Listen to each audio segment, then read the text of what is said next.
Vatican Dark Secret, Mystery Code Documentary.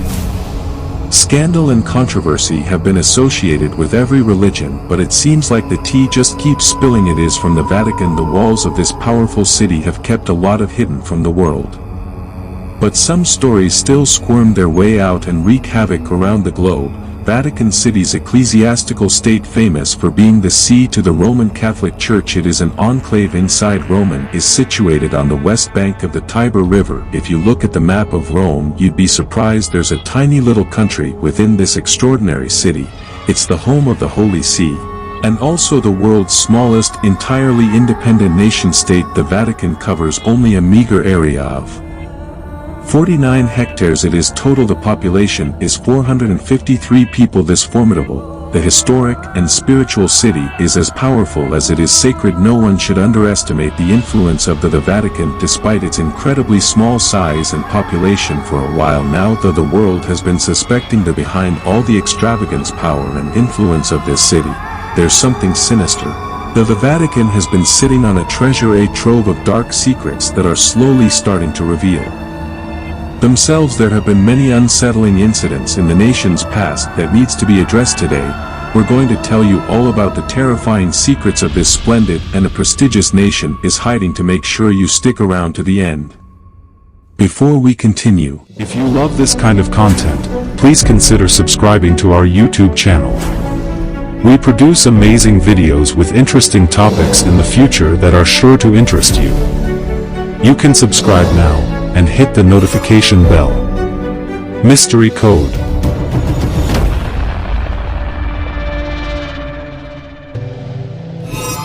Number 1. The Trial of the Dead. One of the strangest trials in human history were carried out in the Vatican. It is an incident that proved how eccentric and petty some religious figures can be. The trial is called the Tiber Synod. This was an ecclesiastical trial conducted by the Basilica of St. John Lateran. The person who was tried was no ordinary man. It was Pope Formosus. In the year 897, Pope Stephen VI became pope after Formosus proposed this trial. This was an uncertain period in the city's long and glorious history. A rapid succession of pontiffs occurred during this time. Just between 872 and 996, more than 20 popes were appointed. Pope Formosus had been accused of perjury, illegal accession to the papacy. He was also accused of ruling over 2 places at a time, but these accusations weren't made when he was the pope. In fact, these came nearly 7 months after his death. On orders of Pope Stephen VI, Formosus's body was exhumed from his tomb. It was brought to the papal court and was propped up on throne. Because the dead pope could not speak for himself, a deacon was appointed to do so for him. As expected, Formosus was deemed guilty. His body was stripped of its papal vestments, and 3 fingers of the right hand that Formosus used for blessings were cut off by Stephen himself. The acts and ordination by the dead pope were also invalidated. His body was then reburied in a graveyard for foreigners, but even that did not satisfy Stephen, who had the body dug up again and thrown into the Tiber River, with weight tied to it. Many believe that this was just revenge served cold by Pope Stephen, who wasn't happy with Formosus, as he invited Arnulf of Carinthia to become emperor and betrayed Lambert of Spoleto. Some people later reported that the body of Pope Formosus washed up on the banks of the Tiber. The Roman population was not happy with his vengeful and downright petty trial, and they turned against Pope Stephen. Soon a public uprising erupted and Stephen was imprisoned. Later in the year A97, he was strangled to death. Number 2. Exorcist Army. Science and psychology can say whatever they want. The Roman Catholic Church has a mind of its own. Most of us know exorcisms from horror movies like The Conjuring, but it was in fact a very common ritual performed during the Middle Ages. Their time people were not aware of psychiatric diseases, nor did they understand the concept of mental well-being. But believe it or not, the tradition is still alive in this age of advanced neuroscience and psychology. The Catholic Church is an open and adamant supporter and practitioner of exorcisms. Even today, the former chief exorcist Father Gabriel Amorth passed away in 2016. It is reported that he alone performed around 130,000 exorcisms in his lifetime. Back in 2018, the BBC reported that the Vatican City welcomed about 250 priests to attend the annual exorcism school. The Church actually thinks demonic possessions have markedly increased over the past few years, and Pope Francis himself advised people to seek out exorcists if there was suffering from spiritual disturbances. Some people think Pope Francis performs exorcisms too. Back in 2013 there was a rumor that he performed one in public on a man in a wheelchair. Exorcisms are considered sensationalized and abusive, but that doesn't stop the Church from performing them. The popes have carried out many exorcisms in the previous decade. Father Armour narrated an account of Pope John Paul II who attempted driving a demon out of a woman. She had been brought to him screaming like a maniac as a drool came out of her mouth. The Pope wasn't successful in freeing her from the vile demon, so Father Armour had to step in and finish the job. According to Amorth, he saw the woman walking up the wall as if gravity didn't exist. The Church truly doesn't care what the world or scientists think. They have carried out hundreds of thousands of exorcisms and plan to carry on with these in the future. Number 3. The Secrets of Fatima. The sensational story about the 3 secrets of Fatima came to light back in 1917. These aren't secrets anymore, as the entire world knows about them, but the Vatican still doesn't have much to say about these apocalyptic visions and prophecies of these. The 3rd secret has received significantly more attention by the Catholic masses. These secrets were actually prophecies blessed to 3 young Portuguese shepherds. It is reported that these were revealed by a Marian apparition. It was now called Our Lady of Fatima. Lucia Santosa, cousins Jacinta and Francisco, were the 3 young Portuguese shepherds who reported being visited by the Virgin Mary a total of 6 times between May and October 1917. Among them, Lucia was the one who revealed these secrets to everyone. When the local bishop advised her to do so, people were not immediately convinced of these as there were no proof. But October 1917, when the final apparition of Fatima occurred, the Virgin Mary performed a sundance. This was witnessed by everyone present, including news reporters who wrote many articles about this strange event in the papers. The children were actually supposed to keep these prophecies a secret, but after almost 20 years, Lucia decided to write down the first 2 secrets. She still had doubts about revealing the 3rd one, but the bishop convinced her to do it. The first secret was somewhat like a vision of hell. Lucia wrote that all 3 children were blessed with a vision of hell by the Virgin Mary. They saw suffering souls, and their condition was so pitiful that they had a hard time looking at them. The second secret was a vision, or more like a premonition, about the First World War. The children were shown how the war would end, only to be followed by another war. The 3rd secret is the most unsettling one, and it wasn't revealed with the first 2. In fact, Lucia wrote it down on a piece of paper and placed it inside a sealed envelope. She then instructed that this was not to be opened before 1960. The letter was opened up in 1960, but its contents were only seen by a selective audience and were kept hidden from the public until the year 2000. The 3rd secret was a vision of the 1981 assassination attempt on Pope John Paul II. The prophecy describes the bishop wearing a white dress as he makes his way towards a cross.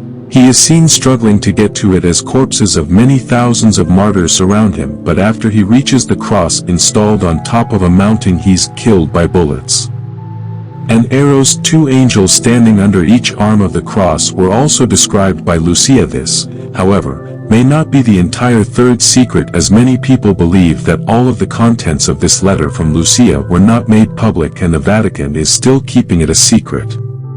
Number 4. The Vatican and Nazis.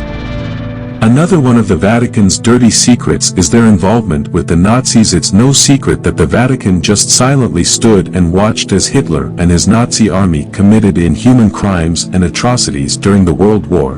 They completely disregarded the persecution of Jews under the oppressive regime, but when the Second World War ended and the Nazis were defeated, the Vatican also provided thousands of war criminals and Nazi soldiers safe passages. These soldiers fled to South America through passages that are now called the Rat Light. It wasn't an entirely organized system.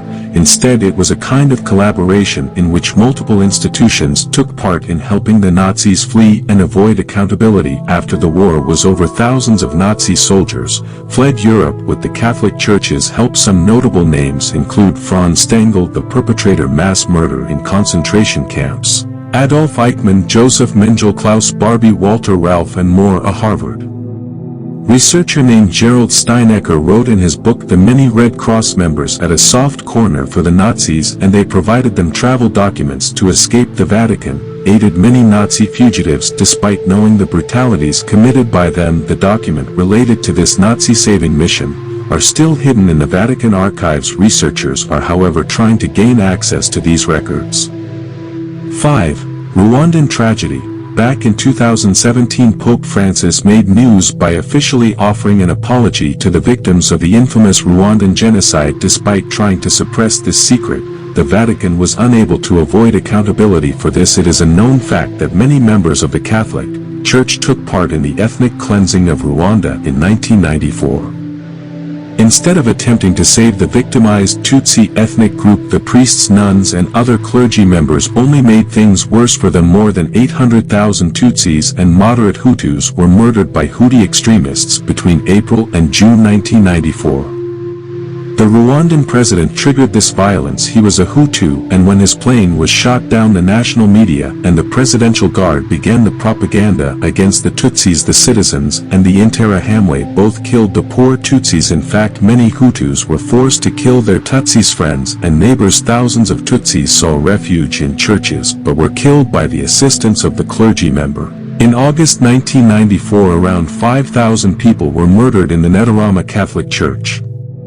Another priest named Father Athanas Saramba ordered his church to be bulldozed with 2,000 Tutsi refugees in sight, and Father Wences was charged by the International Criminal Tribunal for Rwanda for drafting lists of Tutsi people for killing. Experts believe the church was partial to the long-ruling Hutus and supported them in the genocide. Number 6. Satan's Spell Book. Among the Vatican's hundreds of thousands of secret archives, there is a sinister and downright scary book that they don't want anyone to access. It is considered the most dangerous book of spells in human history. The name of this book is Le Grand Grimoire. It was written around 1520. The author of this frightening book was an apocryphal figure named Honorius of Thebes. Many believe that this man was possessed by Satan. The Grand Grimoires, written in Biblical Hebrew or Aramaic, the book was discovered in the tomb of King Solomon back in 1750. According to legend, the Grand Grimoire is also called the Red Dragon. It is one of the most powerful occult books in the entire world. There are instructions on how to craft magical talismans, amulet way to conscious spells that will make you win lotteries, and also many ways to communicate with spirits of the dead and demons. But the most terrifying spell in this historic book is the method to summon Lucifer himself. There are also instructions on how you can make a deal with him. There are many copies of this nefarious book out there, but experts think these are either fake or modified, so the spells in these don't work. However, believers think even these versions have some sort of power and influence. The original manuscript is however owned by the Catholic Church, and besides them no one knows about its whereabouts. Number 7. Vatican leaks. Also called the Vatican leaks, this scandal took the world by storm. It's almost like WikiLeaks, but for the greatest church in the world. Back in 2012, many documents exposing some terrible accounts of corruption the Vatican were leaked to the public. It all started with a television show called The Untouchables. This was followed by a book titled His Holiness the Secret Papers of Benedict XVI. It was written by John Luigi Nuzzi, who exposed some pretty controversial and confidential information. These were memos and letters between Pope Benedict and his personal secretary. A lot was brought to light about the finances of the Pope and the bribes taken by the Vatican from people who wanted an audience with him. Extensive corruption scheme was also unraveled in letters from Archbishop Carlo Maria Vigano. It was found that the Holy See had lost millions of dollars in inflated contract prices. These documents also exposed the power struggles in the Vatican. The city turned out to be a hot spot of envy, political scheming and factional fighting. There was also a document that revealed that Cardinal Paolo Romeo predicted that the Pope would be dead within 12 hours. Besides the fine financial discrepancies and the professional enmity, these Vatican leaks also uncovered a scandal involving the homosexual clergy members. They were apparently being blackmailed by outsiders. The main reason why these leaked documents caused a frenzy was that the information in them was Pretty accurate, though Pope Benedict refuted these claims and called them exaggerated rumors. An urgent meeting of all the high officials of the Vatican was caught, and after a few months of investigation 2 Vatican aides were found guilty of leaking the information. One of them was Paolo Gabriele, the personal butler of Pope Benedict, while the other one, Claudio Schiaparelli, was a computer specialist. The Secretariat of State that damaged these 2 men caused the reputation of the Vatican was monumental, but despite that the Pope pardoned them. Number 8. Vatican Obelisk. Was stolen. Who doesn't know about the giant obelisk standing erect in the center of St. Peter's Square? If you take a closer look at it, the obelisk looks exactly like the ones found in Egypt. Well, this one is also Egyptian, and it was stolen from Egypt by the ancient Romans. It is quite ironic that they displayed a stolen obelisk in the very center of the Vatican. This one is around 400-500 years old, which means it's 1,500 years older than the city of Rome. It's also called the Caligula's obeliscus.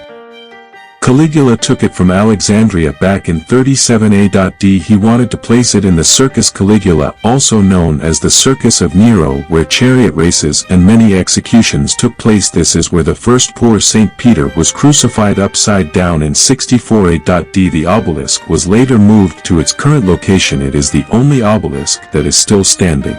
Since the ancient Roman times, a lot isn't known about the obelisk. Experts don't even know which pharaoh ordered its construction, but many have stated that it's quite unsettling that a stolen relic has been made a signature monument in the city of Christianity. 9.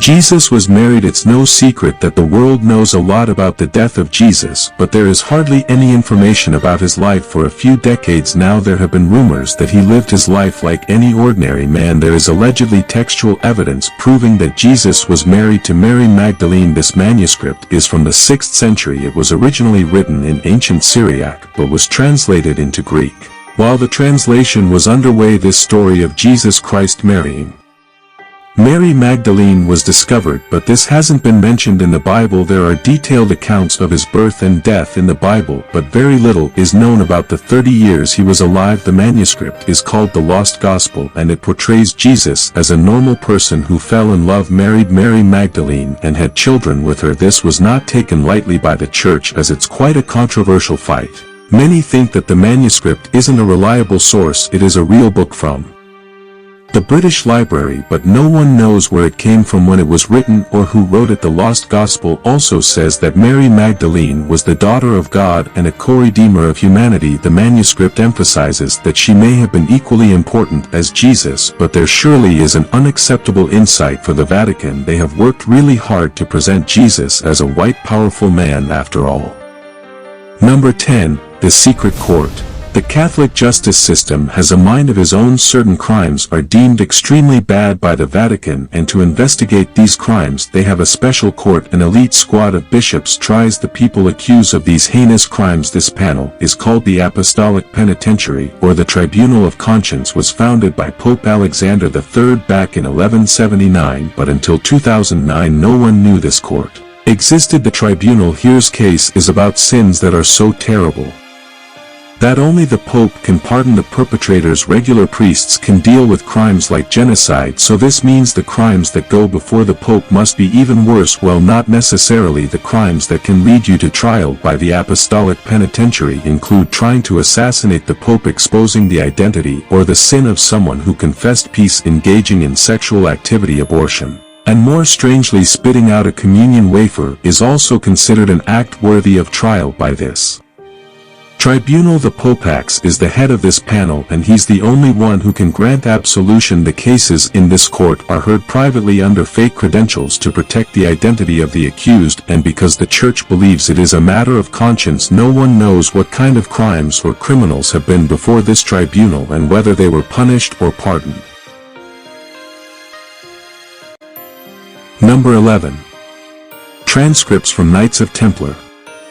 Among the secret documents held in the Vatican's archives there's a yellowed parchment with a neat black script that bears answers to many questions asked by historians. It is the official court document that reveals the details of the infamous 14th century trials of the Knights Temple on the suspicions of heresy. This order of Christian warriors traces its beginnings to the Latin Kingdom of Jerusalem, where 9 knights were given the task of protecting pilgrims on the roads of Jerusalem and the auspices of King Baldwin II and the Patriarch Worm, and this order of warriors was persecuted by King Philip IV of France, who was suspicious of their growing wealth and influence. Pope Clement was the one to initiate an investigation and sent many knights to trial. Some were eventually pardoned by the Pope. The full name of the order was Poor Fellow Soldiers of Christ, and the Temple of Solomon. The knights had become an elite fighting force in the Crusades and went over their propensity not to retreat. Also render it was their rules of secrecy, their privilege, power and wealth that led the king to accuse them. This eventually led to their destruction. The Templar leader Master Jacques de Molay was arrested on charges of heresy in 1307.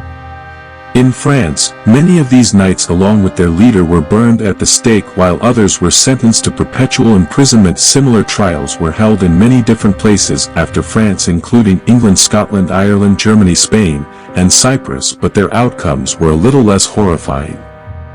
Number 12. Child abuse. The Catholic Church has been bombarded with thousands of sexual abuse allegations in the past few years, from towns in the Australian countryside to schools in Ireland. Multiple cities in America and Canada. Allegations of heinous crimes have been pooling in against the clergy members. The allegations first surfaced in the USA back in the 1980s, but the worst cases reported from Ireland and Austria in the 1990s. Back then the Church had no policy to protect and ensure the well-being of children. No one was even required to report crimes against children to the Church. The leaders have been issuing apologies for years now. The Boston Globe newspaper from the USA exposed the child abuse and urged victims to speak up. Between 2000 and 2010, the U.S. diocese had to make numerous settlements with abuse victims. In 1995, the Archbishop of Vienna had to step down because of these allegations. The newspaper also revealed that instead of holding the accused perpetrators accountable, the Church began moving them around. A Church Commission report issued in 2004 revealed that at least 4,000 priests had been accused of sexual misconduct in the past 50 years. They had abused tens of thousands of victims, most of whom were young boys. Pope Francis promised in 2019 that the abusers would receive due punishment. He even held an unprecedented summit on pedophilia in the Church and changed the laws to criminalize sexual abuse, but that doesn't mean the cover-ups have stopped. A recent inquiry has revealed that about 216,000 children in France have suffered abuse at the hands of clergy members since the 1950s. Most people think the Vatican stance against abusive children is merely a stance, and the Sacred City has failed to take any solid action against the criminal clergy members. Number 13. Aliens. Back in the 17th century, some documents from the Vatican Library were closed to outsiders under the order of Pope Paul V. It wasn't until 1881 the researchers gained access to these again. Among all the speculations, there was a faint rumor that these documents might hold evidence of extraterrestrial life and its interaction with the Church. Genrikh Ludwig, a Russian professor, allegedly gained access to these archives. These documents contain nearly 12 centuries worth of Europe's history. While he was checking these out, he came across some things that looked fishy. There were papers describing aliens and how they had influenced and interacted with ancient civilizations. The papers revealed that almost all civilizations have had their fair share of contact with extraterrestrials, especially the Egyptians and Mayans. Kendrick also claimed that he found records of incredibly powerful weapons that were used by ancient people. One text supposedly revealed that the walls of Babylon were melted using a weapon that emanated unbelievable amount of heat energy, almost like the modern nuclear bomb. While these are just claims and Genrikh never managed to provide any evidence, it is exciting to assume that our ancestors may have been in contact with aliens. The Vatican, however, will never reveal whether there actually are such records or not. Number 14. Pope Joan. The stories of a female pope have been around for a while now, but no one can say for sure whether these are accurate or not. Pope John was a woman who allegedly ruled the Vatican as pope for a few years during the Middle Ages. She became famous back in the 13th century when her tale spread through the continent. For centuries this was believed to be true, but the scholars now think this was a fake story. Pope Joan has been described as an incredibly talented woman who entered the church by Disguising herself as a man because she was smart, Pope Jones rose among the ranks quite rapidly, was soon declared Pope. No one knew she was a woman until one day she ended up in labor during a procession. She reportedly died after the delivery. So far historians don't know whether she was killed or just died from natural causes. The church possessions began avoiding the spot where she gave birth, and eventually the Vatican removed her from the official list of popes. They also established a ritual to ensure that whoever became pope in the future was definitely male. According to Martin, of her real name was John Anglicus of Mainz, and she actually entered the church because of her lover, but the 16th century Catholic and Protestant writers think she was just a fictional character. Number 15.